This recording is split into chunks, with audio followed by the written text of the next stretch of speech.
I am Ferdinand Marcos, and I am the President of the Republic of the Philippines.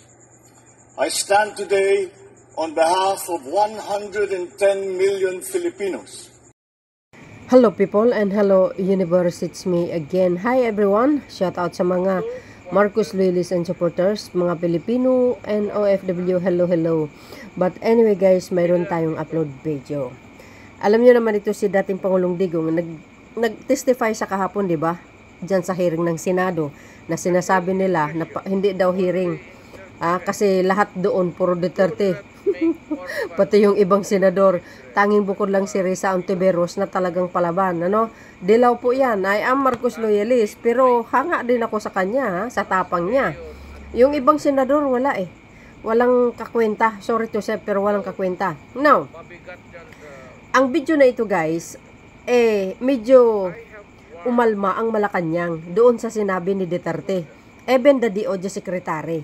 Ngayon, mamaya ibasahin ko sa inyo, no? At pakinggan nyo yung isang video na talagang inalathala doon kung gaano kaganda ang pamumuno ni Pangulong Marcos Jr.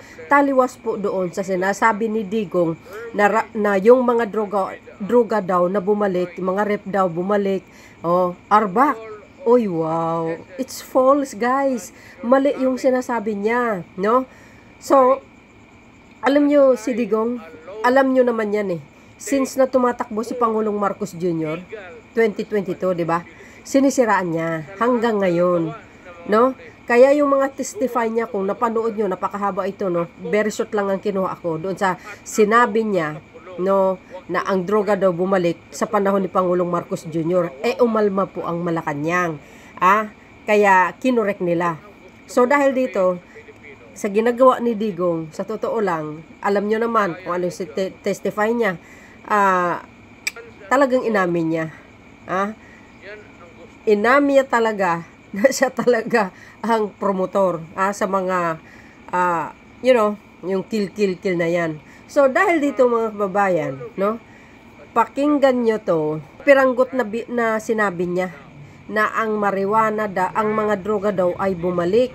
Yung mga panggagahasa kuno, mga yung krimen, lumaganap daw ngayon. Grabe, ang tindi, mga kababayan. Maling-mali si Digong. Sa totoo lang. Alam nyo, talagang makita nyo, bilyones at milyones ang nahuhuli ng droga sa panahon ni Pangulong Marcos Jr. Hindi lang user guys, pero pati drug lord, international pa. Sa totoo lang, gabundok na mga droga galing sa iba't ibang bansa at dito sa atin. Believe ka kay Pangulong Marcos Jr., napakagaling niya mamuno. Yung crime, bumaba yan, ayon po sa PNP report.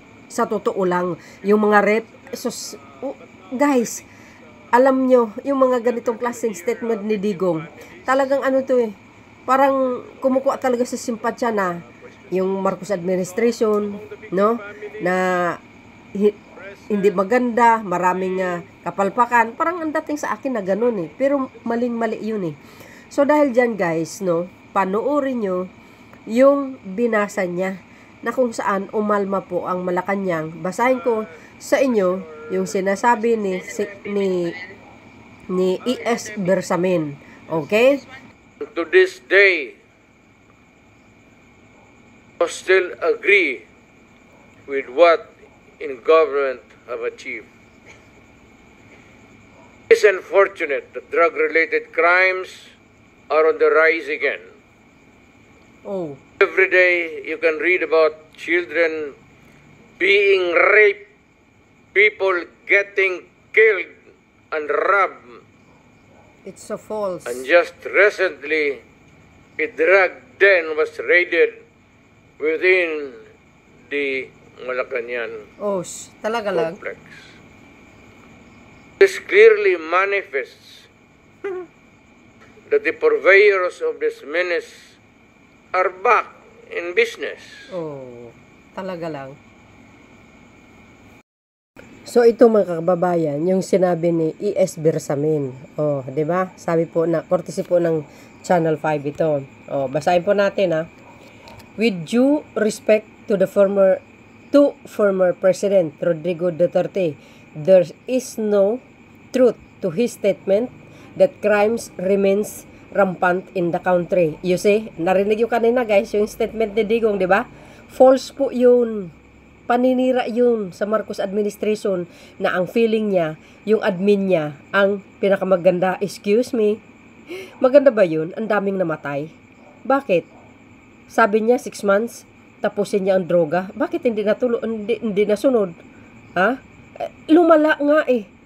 Lumala. Bakit yung mga nagdaan ng mga pangulo ng Pilipinas, wala naman brutal na ganyang kadaming namatay. Dekada na ang droga. Tandaan nyo, part ng mundong ito, mga kriminal, mga rape, in not only the Philippines but all over the world. Nangyayari po yan. But depende sa pamumuno ng isang pangulo. Paano niya i-handle? Paano ang kanyang diskarte dyan?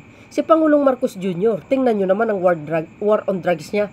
Well, very, very, very good talaga. Believe ka, kaya hanga ako sa kanya. Tuloy, sabi niya dito, our country is safer, our people more secure, and our future more assured than ever before under the stewardship of President Ferdinand R. Marcos Jr. Yan si Lucas Bersamin, Executive Secretary, October 28, 2024. Oh, sabi niya guys, the country is safer. Safe na safe ang Pilipinas sa ngayon. Even here, sa lugar ko guys, very, very, very peaceful. Guys, naglalakad ako alauna ng gabi, papunta sa 7-Eleven. No one can hurt me. Tatahulan lang ako ng mga aso. Ay, totoo yun. Secure. Oh, di ba? Mas, sabi niya, secure and our future more assured than ever. Diba? Dan Duterte administration, ikumpara mo sa Marcos administration, sus Marius, napakaganda ngayon. Sa totoo lang, ang mga pulis sa amin dito, nako, talaga na mababait sila. Hindi tulad doon, abusado. Ay sus, talagang hindi ka makakalakad dyan. Nakakatakot kasi. Kasi maraming mga adik eh. Alam nyo, ito si Digong, himbis ipinagmamalaki niya ang Pilipinas, parang lalo niya idadrag down. Diba? Dinadrag niya pababa eh. Alam niyo, may halong pagkaingitero ito eh. Kasi magaling si Pangulong Marcos Jr. mamuno. So yan, mga kababayan, ito po yung sinasabi na Executive Secretary Bersamin, sinupla niya yung pahayag ni Digong. Oh, di ba? Ay sus, yung mga nagko-comment lang eh. Kasi sabi ng mga nagko-comment, ay wala nang maniniwala dyan sa pinagsasabi niya. Siya lang, paiba-iba. Dinadaan niya lang sa biro, pero totoo, dapat yan kasuhan. Dapat lang. Kasi yung statement niya kahapon, yun ang isa sa pinaka-ground. Total naman, galing sa bunganga niya, na inaamin niya. Oh, 'di ba? Kaya hinihintay ngayon, na ang DOJ ang kikilos. Kasi pag yan ay gumalaw ng DOJ, tuloy-tuloy na yan. Even though na long process yan, at least, 'di ba? Sinasampahan na siya ng kaso. Mahaba po yan na proseso. Baka hindi niya na maabutan yan eh. Pero malaki ang impact niyan kay Sara Duterte if ever natatakbo siya. Totoo yun. Wala na kasi maniniwala sa mga Duterte. Ilan lang yan. Maingay lang sila sa social media. Sa isang TikTok account ko nga eh. Aba, pinutakte. Pero I don't care. Hayaan nyo para dagdag views nila ko doon. No? Makapag-spread tayo ng mga good news. So dahil dito, ito yung sinasabi ni DOJ Secretary Remulla. Nakita nyo ito mga kababayan? Sabi ni Secretary DOJ, basahin po natin, okay? With utmost respect for former President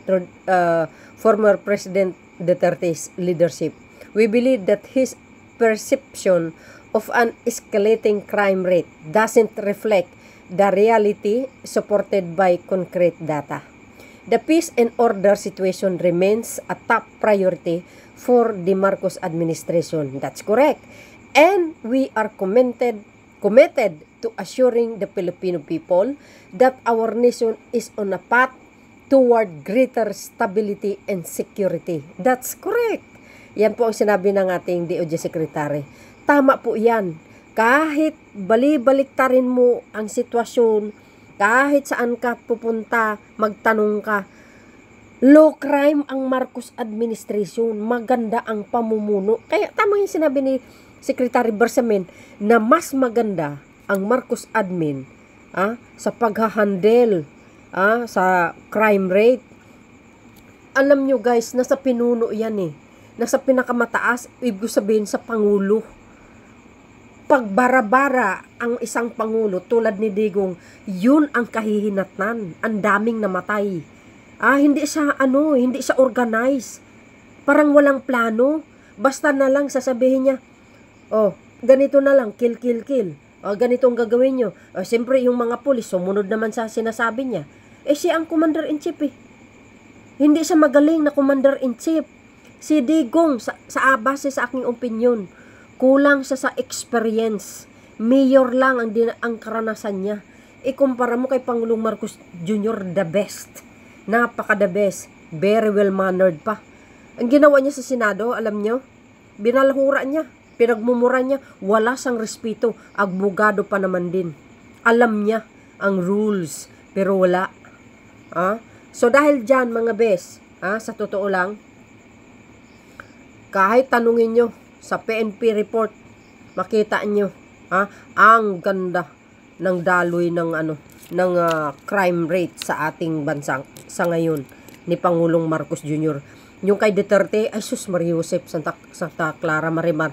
Kaya nga naalarma ang Makabayan Black eh. Kaya nagsampa sila ng kaso sa ICC. Brutal na eh. Overkill na eh. Pero dahil alam na ni Digong, medyo tagilid siya, ang ginawa niya, nagsulat sa ICC, na nagkala sa ICC. Galing, di ba? Mautak siya talaga.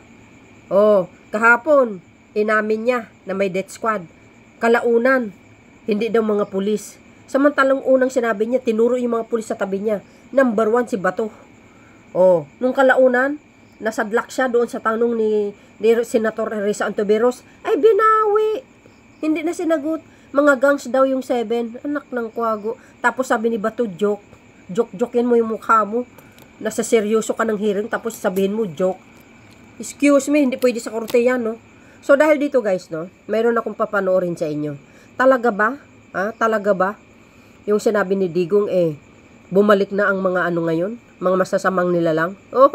I don't think so. Ito, panoorin nyo. Ng 61.87% ang krimen sa bansa simula noong July 2022 sa panahon ng panunungkulan ni Pangulong Ferdinand Marcos Jr. Sa pahayag na inilabas ng PNP, nakapagtala lamang sila ng 83,059 na krimen mula July 1, 2022 hanggang July 28, 2024, kumpara sa 217,830 ng kaparehang buwan noong 2016 hanggang 2018. Kabilang sa mga naturang krimen ay ang murder, homicide, physical injury at rape. Bumaba rin ng 66.81% ang robbery, theft at carnapping na mula sa 124,799 ay nasa 41,420 na lamang ito. Habang sa kampanya naman laban sa illegal na droga, nakakumpiska ang PNP ng nasa 35.6 billion pesos na halaga ng illegal drugs, kung saan umabot sa 122,309 na individual ang naaresto. Ang naturang datos ay taliwas sa sinabi ni dating Pangulong Rodrigo Duterte kahapon sa Senado na patuloy sa pagtaas ang krimen sa bansa. Pagtitiyak ng PNP, walang nalabag na karapatang pangtawang pulisya sa naturang mga operasyon. Dagdag ng PNP, mahalaga ang paggalang sa karapatang pangtao habang tinitiyak nila ang kaligtasan ng publiko. You see, guys? Narinig nyo, mga kababayan? Sinungaling talaga yan si Digong. Sinisiraan niya ang Pilipinas sa buong mundo. Buti pa si Pangulong Marcos Jr. Lagi niyang pinagmamalaki ang Pilipinas kahit saan sa pumunta. Kasi mahal niya ang Pilipinas eh. Ito si Digong, wala eh. Itong mga DDS, wala. Sinisiraan ang Pilipinas sa balat ng lupa. Sila sinisiraan nila mismo ang kanilang bansa. Hindi sila masaya eh.